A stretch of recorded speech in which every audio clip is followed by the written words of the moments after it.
Ladies and gentlemen, we come to you all this evening with a joint statement between the Hatcher family and the Rockingham County Sheriff's Office on the horrific event that happened at my home Sunday night that resulted in the murder of my mother and serious injuries sustained to my father. Uh, what we want to speak about is not any of the speculation because this is a highly unusual event. There's been a lot of rumors, but we're coming to you this evening with just the facts that we know. There is no question in these facts. This is what we know, and this is coming from the investigation and the things that have been determined as factual from the Rockingham County Sheriff's Office. Um, and I'm going to turn it over now to my dad, Michael Hatcher, who is here, as well as the Sheriff of Rockingham County, Mr. Brian Hutchison. There's no way for you to know the trauma and the pain and the unanswered questions that I have had, that my three sons, Dane, Spencer, and Connor, have had, Holly's family has had, and my mom and my two sisters have had about this terrible tragedy. Each of you have made it much more bearable through your outpouring of love and your caring and your kindness and support to all of us. And for that, I thank you so much. I want you to know that the Rockingham County Sheriff's Office, especially Brian Hutchison and the Rockingham County Fire and Rescue that initially treated me on site that night of my injuries, and everybody associated with the entire investigation has gone so far above and beyond what I ever expected out of any of this. I can't tell you how much that they have helped us through this by keeping us informed. Not that they had to, but because they wanted to. They drove to where we were staying and they kept us up to date. They brought things that we needed from the house. We were concerned about the dogs and the cats. They took care of feeding them, making sure they had water. The crime scene was cut off from us for about 3 days. So during that entire time, they took care of all of these things and handled our requests just like we had hoped. You know, I've heard a lot of you say that there are no words to explain this, and there aren't. And there's going to be questions that will never be answered. But all I can tell you is we've cried, we've hurt, and we've hugged, and we have found more love than we have ever known has existed between us and between you. Thank you, Brian. You got to help me out here. Absolutely. Thank you. Thank you, Mike, and God bless you. That means a lot. And in talking with the family this morning, we felt like this was the right thing, the right way to go about. Again, highly unusual and very, very tragic situation that occurred this week, and hear the family side of it as well as the investigative side of it. But I'm going to start by saying that for me, that's an overlap because I've known the Hatcher family for a great number of years myself. When all of them were probably not much taller than this desk we're sitting at, running around the Little League ball fields and playgrounds of Rockingham County. And my oldest son had Holly as a teacher in school, absolutely loved her. And I'm sure I can speak for many, many other children she taught over the years as to what a wonderful, wonderful teacher and influence on their life that she was. And so, again, that personal side of it for me and love for the Hatcher family, the Hatcher boys, a wonderful crew you just can't say enough about. But getting to the investigative side, and touching on some of the facts and updates as far as that goes, we wanted to start by going back to the original press release that I sent out on Tuesday. We're going to put that on the screen for you and quickly go over that. We put that on August the 5th.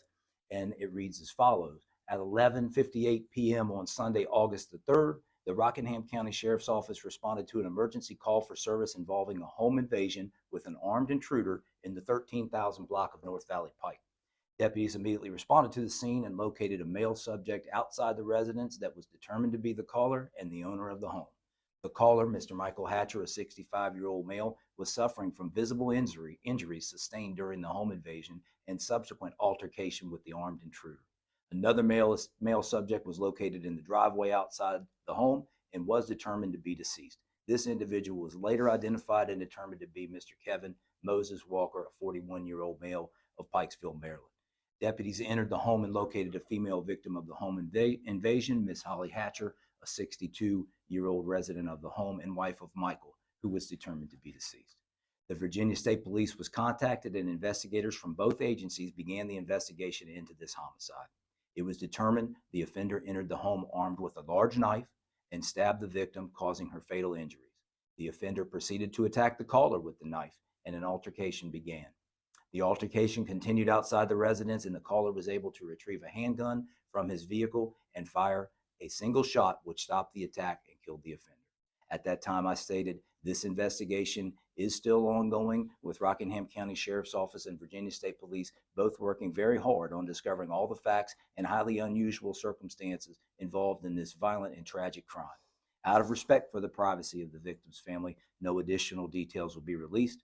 Upon consultation with the Commonwealth's Attorney Marcia Garst this morning, there'll be no charges filed due to the offender being deceased.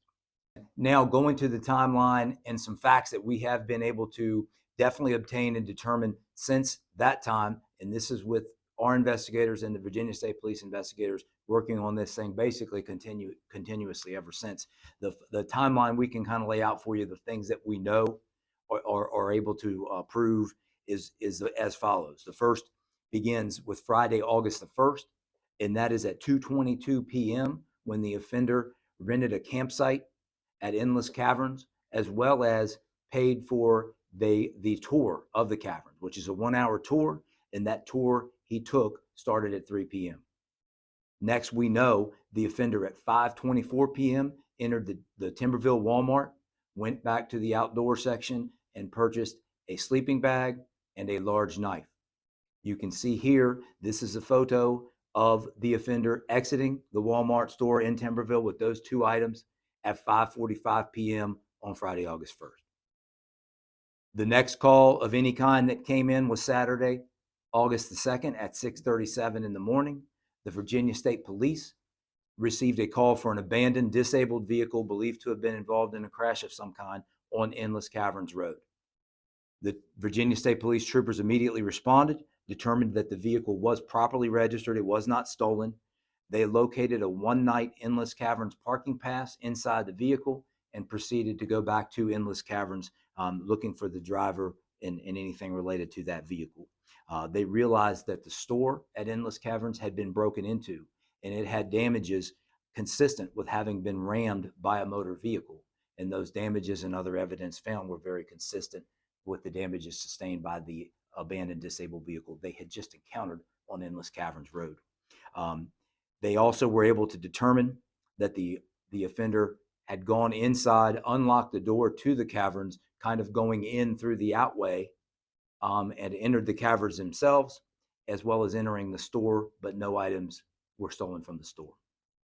The offender was identified throughout that process, and the checks on him revealed that he was not wanted and that he was fully licensed to operate a motor vehicle. The premises were canvassed by the multiple Virginia State Police troopers, who then patrolled that entire area with their patrol vehicles, looking for the offender anywhere in that whole area with no results.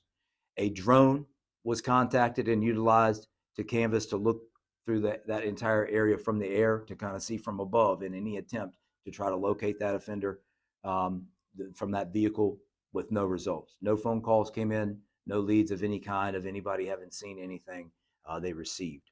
The vehicle was impounded and felony warrants were obtained for the offender at that time.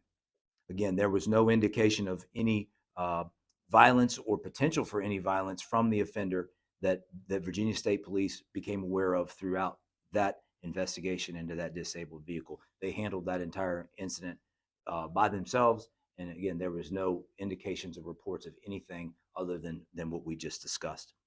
The the next call came in was the one I just talked about. That was Sunday night, August the 3rd at 11:58 p.m. when we received the phone call that was an emergency call placed by Mr. Mike Hatcher, well, which gets us back to the information I just talked about in the original press release. But a couple things, really points of emphasis that we want to, again, clarify some of the speculation and other things that go with that.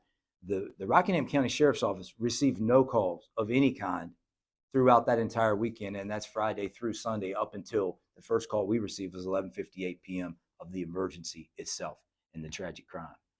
There was no other calls of any kind that we received. There were no other reports other than the single one that the VSP received. They received no other phone calls during that whole time other than the one at 6:30, 7 a.m. on Saturday morning.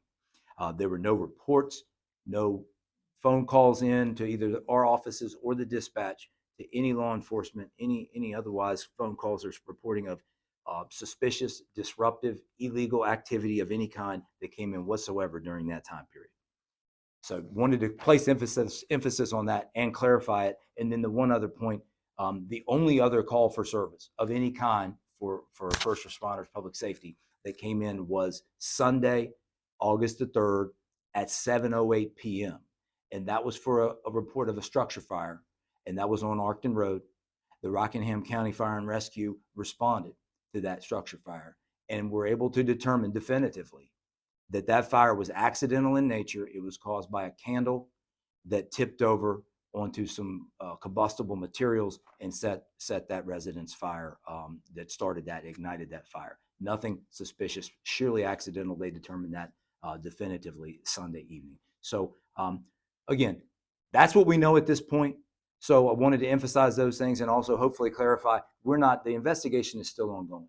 Our office, as well as Virginia State Police, will continue to turn over anything we can find, anything to determine the facts of this matter. We're going to continue to do that. This is just an update of where we are here, a little bit later in the week, and wanted to convey to you, from an investigative as well as a personal standpoint of where we were. But definitely a highly unusual, apparently a completely random, with an individual with no known history of violent behavior of any kind, or even criminal behavior of any kind. And so very, very random, very unusual. Speaking personally with 31, this is 31 years in law enforcement for me. I have never seen anything like it in my entire career, just the way the unusual, unique, and just crazy situation that this turned out to be. But again, very active. We're still working on it, and we'll continue to do so. We'll provide updates first and foremost to the Hatcher family and anything else as appropriate as we proceed forward. But emphasizing, as I also put in that original release, there's no prosecution. There's no charges that'll be placed because the offender's deceased. So I want to close by just saying thank you. Thank you for listening. Hopefully this does serve to clarify maybe some confusion or misunderstandings about this whole thing. Hopefully you understand where we're coming from. And again, that being law enforcement as well as the Hatcher family, and clarify somewhat, at least, some of the facts or some of what occurred. And lastly, and certainly most importantly, our thoughts and our prayers continue to be with the Hatcher family in this difficult time. God bless them. Thank you.